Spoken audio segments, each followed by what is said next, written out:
अस्सलाम वालेकुम नाज़रीन, मैं हूँ हस्सानुल मुस्तफ़ा और आप देख रहे हैं मेरा ऑफिशियल यूट्यूब चैनल हस्सानुल मुस्तफ़ा। आज हम डिस्कस करने जा रहे हैं article 17 and 18 constitution of Pakistan 1973। आप में से जिन लोगों ने अभी तक मेरा चैनल सब्सक्राइब नहीं किया उसको प्लीज़ सब्सक्राइब कर दें और बेल आइकन को प्रेस कर दें ताकि आपको जो है नोटिफिकेशन जो है मिलते रहे। चले जी, टॉपिक ऑफ आर्टिकल 17 इज़ अंजुमन साजी की आज़ादी यानी कि फ्रीडम ऑफ एसोसिएशन। अंजुमन जो है उसको जो है हम कहते हैं एसोसिएशन, फ्रीडम ऑफ एसोसिएशन यानी कि अंजुमन साजी आप कर सकते हो। अब एसोसिएशन क्या होता है? सबसे पहले हम जो है ना डिस्कस करते हैं एसोसिएशन को। What is association? तो एसोसिएशन को जो है वो इसको डेफिनेशन दी जाए कि एक लोगों का ग्रुप ऑफ इंडिविजुअल जो इकट्ठे तौर पर आए, एक इकट्ठे होकर आए एक ऑर्गेनाइज्ड मैनर में कुछ पर्पसेस को हासिल करने के लिए, लोगों का एक डिसिप्लिन्ड और ऑर्गेनाइज्ड मैनर में इकट्ठे होकर आना, उसको एसोसिएशन कहते हैं। इसके हम जो है ना एग्जांपल देते हैं। इसके एग्जांपल जो मेनली जो है वो पॉलिटिकल पार्टीज़ हैं, चर्चेज़ हैं, यूनिवर्सिटीज़ के अंदर एसोसिएशन होती हैं like Baloch association, Pashtun association. वो बनाए जाते हैं कि जी ये हम हमारे हकूक़ हैं, हम ये हासिल करेंगे। उसके अलावा जो है ट्रेड यूनियंस बनाई जाती हैं। मतलब कि एसोसिएशन फॉर फ्लड रिलीफ, अभी हमारे पाकिस्तान में फ्लड आया था, उसके लिए भी एसोसिएशन, छोटी-छोटी एसोसिएशंस बनी थी जो चंदा जमा करती थी और फ्लड वाले इलाके में जाके उनको दे देती थी। अच्छा जी, उसके अलावा ड्रग्स एडिक्शन से लोगों को बचाने के लिए जो है ना एसोसिएशंस बनाई जाती हैं, उनके लिए जो है वो सेमिनार कराए जाते हैं लोगों को उससे दूर रखने के लिए। उसके अलावा जनाब हमारे जो है कोरोना आया था तो उसके लिए भी एसोसिएशंस बनी थी, लोगों के इलाज कराए जाते थे। ठीक है जी, ये है बस एसोसिएशन। इसकी जो है एसेंशियल थिंग्स हैं एसोसिएशंस की चंद, वो एसेंशियल थिंग्स क्या हैं जी? इन चीज़ों के बगैर जो है ना एसोसिएशन का वजूद जो है ना वो बिल्कुल बेमानी है। सबसे पहले लोगों का इकट्ठ, मजमुआ मजमुआ एसोसिएशन जो है ना लोगों से मिलकर बनती है। एक बंदा एसोसिएशन नहीं बना सकता। ठीक है जी। सबसे पहला इंपॉर्टेंट पॉइंट ये है कि एसोसिएशन के लिए लोगों का इकट्ठ होना ज़रूरी है। लोगों का इकट्ठा होना ज़रूरी है। ठीक है जी। सेकंड वन ये है कि वो ऑर्गेनाइज्ड मैनर में हो, डिसिप्लिन्ड हो, वो क्राउड ना हो, वो हुजूम ना हो, बल्कि वो पूरी तरह से डिसिप्लिन्ड हो। एक तौर तरीका हो जिस तरह की पॉलिटिकल पार्टीज़ के अंदर होता है, इलेक्शन का भी तरीका होता है, जमहूरियत के अंदर स्पेशली। ठीक है जी। Third one is purposes. उनका जो एसोसिएशन का जो है ना कोई मकासद होते हैं कि हमने ये काम करना है। अगर यूनिवर्सिटीज़ के अंदर देख लें, एक बलोच एसोसिएशन है तो वो क्या करती है कि जनाब यूनिवर्सिटी में हमारा कोटा मौजूद हो, हमारा जो है वो, क्योंकि हम जो है बैकवर्ड इलाके से है तो हमारा जो है वो मेरिट भी थोड़ा सा लो हो। इस तरह की चीज़ें जो है ना पर्पसेस को कंप्लीट करने के लिए एसोसिएशंस बनाई जाती हैं। और अब एसोसिएशन का कोई पर्पस ही नहीं होगा तो एसोसिएशन किस वास्ते होगी? जब कोई पर्पस नहीं होगा तो लोग इकट्ठे नहीं होंगे, जब लोग इकट्ठे नहीं होंगे तो कलेक्शन ऑफ इंडिविजुअल्स कैसे होगी, तो एसोसिएशन कैसे बनेगी? ठीक है जी। Fourth one, essential things for association में फोर्थ वन है कि जनाब इसका लीगल स्टेटस होता है। ठीक है जी। ये इलीगल नहीं होती, लीगल स्टेटस होता है। ये जो है ना इसके अगर कोई इलीगल कोई काम करता है तो वो जो है ना एसोसिएशन से भी बाहर होगा और जो है वो उनको कोई लीगल मकाम भी हासिल नहीं होगा। ठीक है जी। एसोसिएशन के कुछ जो है ना रूल्स होते हैं, लॉज होते हैं, उसके जो है ना वो कुछ रेगुलेशंस होते हैं। इन रूल्स, लॉ और रेगुलेशंस को छोड़कर जो है ना एसोसिएशन नहीं चलती। रेगुले एसोसिएशन की एक और खासियत होती है कि ये it is artificial not natural. ये मैन मेड है, इसको बनाया गया है, ये कोई नेचुरल चीज़ नहीं है। ठीक है जी। सेवंथ वन इज़ दैट के मेंबरशिप इज़ वॉलंटरी। मेंबरशिप जो है ना वॉलंटरी है, वो इनवॉलंटरी नहीं है, वो आपकी मर्ज़ी के ऊपर है। आप मेंबरशिप लेना चाहे तो ले लें, नहीं लेना चाहते तो ना लें। एट्थ वन जो है एसोसिएशन के ड्यूरेशन के बारे में जानने की कोशिश करते हैं कि एसोसिएशन जो है ना वो परमानेंट भी हो सकती है, वो जो है ना टेम्परेरी भी हो सकती है। अब परमानेंट के हम एग्जांपल देखें तो पॉलिटिकल पार्टीज़, ये पॉलिटिकल पार्टीज़ भी तो एक एसोसिएशन है। ये जो है जिस तरह के पाकिस्तान तहरीक-ए-इंसाफ है, पाकिस्तान पीपल्स पार्टी है, पाकिस्तान मुस्लिम लीग नवाज़ है, कुछ मज़हबी जमातें हैं जैसे कि टीएलपी है, जमात इस्लामी है, जेयूआईएफ है। इस तरह की जो जमातें हैं, ये भी तो एक जो है ना एसोसिएशन ही है। इनका भी एक पर्पस है, ग्रुप ऑफ इंडिविजुअल्स है और ऑर्गेनाइज्ड मैनर में चलते हैं। जो मेन इनकी जो है वो 3 जो है रूल्स हैं। ठीक है जी। अब इस तरह की जो एसोसिएशंस हैं जो लाइक पॉलिटिकल पार्टीज़, ठीक है जी, ये जो है वो परमानेंट हैं और कुछ एसोसिएशन टेम्परेरी भी होती हैं। मिसाल के तौर पर फ्लड आ गया, पाकिस्तान के अंदर फ्लड आया था तो उस वक़्त जो है ना छोटी-छोटी एसोसिएशंस बनी थी, जो सिर्फ़ उनका मकसद क्या था, फ्लड के जो लोग हैं जिनको नुकसान हुआ है फ्लड की वजह से, उनको जो है वो करें, वो उनको जो है रेस्क्यू करें, उनको जो है उनकी इमदाद करें। इस तरह के जो एसोसिएशन होते हैं वो टेम्परेरी होते हैं, जो एक मकसद, छोटे से मकसद को पूरा करके ख़त्म हो जाती हैं। ठीक है जी। आगे see ninth one is limited significance. Association की एक एक बात होती है कि इसकी जो सिग्निफिकेंस है वो बहुत लिमिटेड है। ठीक है जी, बहुत लिमिटेड है। मिसाल के तौर पर अब एक पॉलिटिकल पार्टी है, उसका क्या है, हुकूमत बनानी है, अब हुकूमत बन गई है, ये अब उसकी लिमिटेड सिग्निफिकेंस है। एक एसोसिएशन बनाई जाएगी, वो कहते हैं जी हमने कोरोना के मरीज़ों को जो है वो रेस्क्यू करना है, उनकी इमदाद करनी है, उनका जो है वो माली मुआवनत करनी है। तो अब ये उसका वो होगी, ख़त्म हो गई, अब ये लिमिटेड सिग्निफिकेंस है। इस तरह का है, इस तरह एज़ अ लिमिटेड सिग्निफिकेंस इसको हम लेते हैं। ठीक है जी। 10th वन है कोऑपरेटिव स्पिरिट। यानी कि एसोसिएशंस के अंदर जो है ना वो एक कोऑपरेटिव स्पिरिट होता है। पॉलिटिकल पार्टीज़ के अंदर जो है ना देख लें आप, एक मिसाल के तौर पर पीटीआई है, पीटीआई के जो वर्कर्स हैं, एक वर्कर डीजे खान का है और एक वर्कर जो है वो लाहौर का है। तो अब वो एक-दूसरे को जानते हैं, वो एक कोऑपरेटिव हैं। अगर मिसाल के तौर पर डीजे खान के वर्कर के साथ कुछ ज़्यादती होगी तो लाहौर का वर्कर भी उसके लिए बोलेगा, इस्लामाबाद का वर्कर भी बोलेगा पीटीआई का, भावलपुर का, रहीम खान का। हत्ता कि पाकिस्तान के हर शहर में जहाँ-जहाँ पॉलिटिकल पीटीआई के पॉलिटिकल वर्कर्स होंगे, वो उसके लिए आवाज़ उठाएँगे। ये एसोसिएशंस की एक खूबी होती है कि ये जो है बहुत ही कोऑपरेटिवली काम करती है। ठीक है जी, हम इसको अब लफ्ज़ ब-लफ्ज़ पढ़ने जा रहे हैं आर्टिकल 17 को, अंजुमन साज़ी की आज़ादी को। ठीक है जी, फर्स्ट वन वो कहता है कि पाकिस्तान की हाकिमियत आला या सालमियत अमन आमा इखलाक के मफाद में कानून के ज़रिए आयद करदा माकूल पाबंदियों के ताबे हर शहरी को अंजमनें या यूनियनें बनाने का हक हासिल होगा।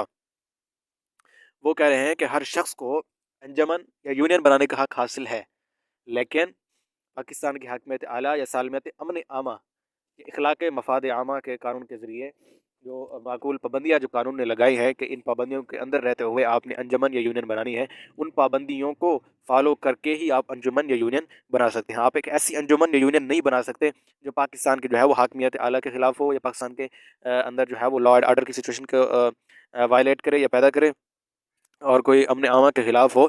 तो आप जो है इस तरह की या जो अमन आमा के मफ़ाद के ख़िलाफ़ हो, या ऐसी कोई हो जो आइन के अंदर जो है ना कुछ पाबंदियाँ लगाई गई हैं, उन रिस्ट्रिक्शंस को जो है वो वायलेट कर ले, तो फिर जो है ना आप अंजुमन या यूनियन नहीं बना सकते।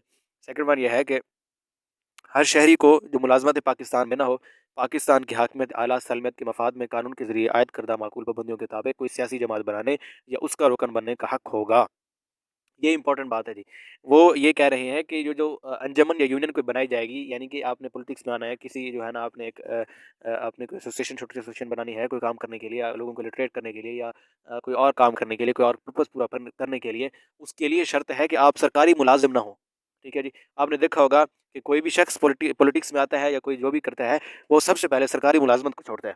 ठीक है जी। हमने देखा है कि कुछ ब्यूरोक्रेट्स जो है वो पॉलिटिक्स के अंदर आए तो उन्होंने क्या किया, उन्होंने सबसे पहले सरकारी मुलाज़मत यानी कि ब्यूरोक्रेसी को छोड़ा और पॉलिटिक्स के अंदर शामिल हो गए। ये कानून का एक रिस्ट्रिक्शन है कि आप अंजुमन या यूनियन बना सकते हैं, लेकिन उस वक़्त जब आप सरकारी मुलाज़िम ना हो। अगर आप सरकारी मुलाज़िम हो, तो आप अंजुमन या यूनियन बनाने के अहल ना हो गए। आप उस वक़्त अहल होंगे जब आप सरकारी मुलाज़मत को छोड़ देंगे। आगे है जी, और मज़कूरा कानून में करार दिया जाएगा कि जब वफ़ाकी हुकूमत ये ऐलान कर दे कि कोई सियासी जमात ऐसे तरीक़े पर बनाई गई है या अमल कर रही है, जो पाकिस्तान की हाकिमियत आला या सालमियत के लिए मुज़र है, तो वफ़ाकी हुकूमत मज़कूरा ऐलान से 15 दिन के अंदर मामला अदालत उज़्मा के हवाले कर देगी, जिसका मज़कूरा हवाले पर फ़ैसला क़तई होगा। ये यहाँ पे कहना चाह रहा है कि कोई ऐसी पार्टी है, वहाँ पे ऊपर फर्स्ट पॉइंट में इन्होंने लिखा था ना कि पार्टी अंजुमन या यूनियन जो है, वो पाकिस्तान की हाकिमियत या अमन आमा के ख़िलाफ़ अगर उसके लिए पाकिस्तान के लिए मुज़िर हो, अमन आमा या अमन आमा के या कौमी मफ़ाद के जो है वो मुखालिफ हो, तो वो जो है ना अंजुमन, ऐसी अंजुमन बनाने की बिल्कुल भी इजाज़त नहीं। इस तरह वो कह रहा है कि कोई ऐसी पार्टी बनी है, कोई ऐसी अंजुमन या जो कोई ऐसी एसोसिएशन या यूनियन बनी है, जो लग रहा है कि पाकिस्तान के अंदर जो है वो लॉ एंड ऑर्डर की सिचुएशन पैदा कर सकती है, पाकिस्तान की सालमियत के ख़िलाफ़ है, या अमन आमा के मफ़ाद के ख़िलाफ़ है, या लोगों के मफ़ाद के बरअक्स है, तो या पाकिस्तान के लिए मुज़िर है। तो जो है हुकूमत जो है उसको जो है ये ऐलान कर देगी कि हुकूमत जो है ऐलान कर देगी कि इस सियासी जमात का जो है ना बनना बिल्कुल नामुमकिन है। इसलिए जो है वो उसके ऊपर पाबंदी लगाएगी। पाबंदी लगाने के ऑलमोस्ट 15 दिन के बाद, 15 दिन का जो है वो वक़्फ़ा है। 15 दिन के अंदर-अंदर आप जो है अदालत उज़्मा को ये सारी रिपोर्ट पेश करें, और उसके जो है अदालत उज़्मा जो उसके ऊपर फ़ैसला देगी वो बिल्कुल ही कतई होगा। थर्ड वन, हर सियासी जमात कानून के मुताबिक अपने माली ज़राए के माख़ज़ के लिए जवाबदेह होगी। ये इंपॉर्टेंट पॉइंट है जी। इस पॉइंट के ऊपर जो है ना बड़ी सियासत होती है पाकिस्तान के अंदर। वो इस तरह है कि यहाँ पे कहा जा रहा है कि कोई भी पॉलिटिकल पार्टी है, कोई एसोसिएशन है, कोई यूनियन है, ठीक है जी? वो कानून के मुताबिक जो है ना अपने माली ज़राए के माख़ज़ के लिए जवाबदेह होगी। यानी कि पार्टीज़ को जो है ना, पॉलिटिकल पार्टीज़ को फंडिंग होती है। अब ये रूल है कि फंडिंग्स का जवाब देना होगा। फंडिंग्स की जो है वो डिटेल्स देनी होगी कि आपको इतने करोड़ रुपए, इतने अरब रुपए आपको कहाँ से मिले हैं। मनी ट्रेल आपको देना होगी। ठीक है जी, ये एक बहुत इंपॉर्टेंट पार्ट है। इस आप देख लें पाकिस्तान के अंदर जितनी भी पार्टीज़ हैं, उनके ऊपर जो है ये अपना फंडिंग का फॉरेन फंडिंग का जो है ना वो केस चलता रहा है। मिसाल के तौर पर अगर आप पीटीआई को देख लें, उसके ऊपर भी चला है खान साहब के दौरे हुकूमत में, चाहे उसको जो है वो दबा दिया गया लेकिन चला तो है, उसके ऊपर भी इल्ज़ाम था। आप जो है वो नून लीग को देख लें, आप जो है पीपल्स पार्टी को देख लें, आप इन सब को देख लें, इनके ऊपर जो है फॉरेन फंडिंग और पार्टीज़ फंडिंग का केस है और मुख्तलिफ लोगों से जो है वो पैसे वसूलने का जो है वो केस इनके ऊपर है। Now we are moving towards article 18, उस जिसका टॉपिक है तिजारत, कारोबार या पेशे की आज़ादी। यानी कि फ्रीडम ऑफ ट्रेड जो है वो उसकी तिजारत की आज़ादी है। पढ़ते हैं इसको जी। ऐसी शराइत काबिलियत के ताबे अगर कोई हों जो कानून के ज़रिए मुकर्रर की जाएँ, हर शहरी को कोई जायज़ पेशा या मशगला इख्तियार करने और कोई जायज़ तिजारत या कारोबार करने का हक होगा। हाँ जी, वो कह रहे हैं कि हर शख्स को जो है तिजारत, पेशा या मशगला जो कि जायज़ हो, वो इख्तियार करने का हक हासिल होगा। हर उस शख्स को जो इस कानून के ताबे है, जो इस मुमलिकत खुदादाद पाकिस्तान का हिस्सा है, उसको जो है ये हक हासिल होगा कि वो कोई तिजारत कर सकता है, कोई पेशा कर सकता है, कोई मशगला इख्तियार कर सकता है। लेकिन यहाँ पर एक बात की गई है, ऐसी शराइत जो काबिलियत के ताबे हों, यानी कि आप बनना चाहते हैं डॉक्टर, आप उठेंगे तो आप डॉक्टर कहेंगे कि मैंने डॉक्टर बनना है तो आप डॉक्टर बना दिए जाएँगे? नहीं, बिल्कुल भी ऐसे नहीं है। गवर्नमेंट की कुछ पॉलिसीज़ हैं कि डॉक्टर वो बनेगा जो एमबीबीएस करेगा। फिर वो जो हाउस जॉब करेगा, फिर उसकी प्रैक्टिस होगी, फिर उसको अपना जो है सर्टिफ़िकेट्स और लाइसेंस वगैरह मिलेंगे, then he can start his डॉक्टरी एज़ ए उसको जो है पेशा डॉक्टर स्टार्ट कर सकता है। ठीक है जी। इस तरह कोई एक वकील है, उसके लिए जो है एलएलबी की डिग्री लाज़मी है, उसके लिए फिर प्रैक्टिस करने के लिए license is also very necessary to practice the judiciary. ठीक है जी। इस तरह जो है आप कर सकते हैं कोई तिजारत, कारोबार कुछ भी कर सकते हैं आप, जो है वो नौकरी भी कर सकते हैं, सारा कुछ कर सकते हैं, लेकिन उन शराइत की बदौलत जो काबिलियत के ताबे हों, जो कानून के ज़रिए मुकर्रर की गई हैं। ठीक है जी। आगे कहते हैं मगर शर्त ये है कि इस आर्टिकल में कोई अमल मान्य ना होगा। यानी कि यहाँ पे एक शर्त लगा रहे हैं कि हम जो नीचे बयान करने जा रहे हैं, जो हुक्म नीचे बयान करने जा रहे हैं, इस आर्टिकल जो 18 है, आर्टिकल 18 जो है इसके ऊपर जो है लागू नहीं होगा। आर्टिकल 18 इसके लिए कोई प्रॉब्लम काज़ नहीं करेगा। किसके लिए जी? अलिफ किसी तिजारत या पेशे को उजरतनामा के तरीक़ेकार के ज़रिए मुनज़्ज़बित करने में। यानी कि कोई अगर पेशा कर रहा है, कोई तिजारत कर रही है, हुकूमत ने उसके ऊपर पाबंदी लगाई है, हुकूमत ने उसके ऊपर एक रूल बनाया है कि आप इसके लिए जो है वो लाइसेंस आपके लिए वेरी नेसेसरी है।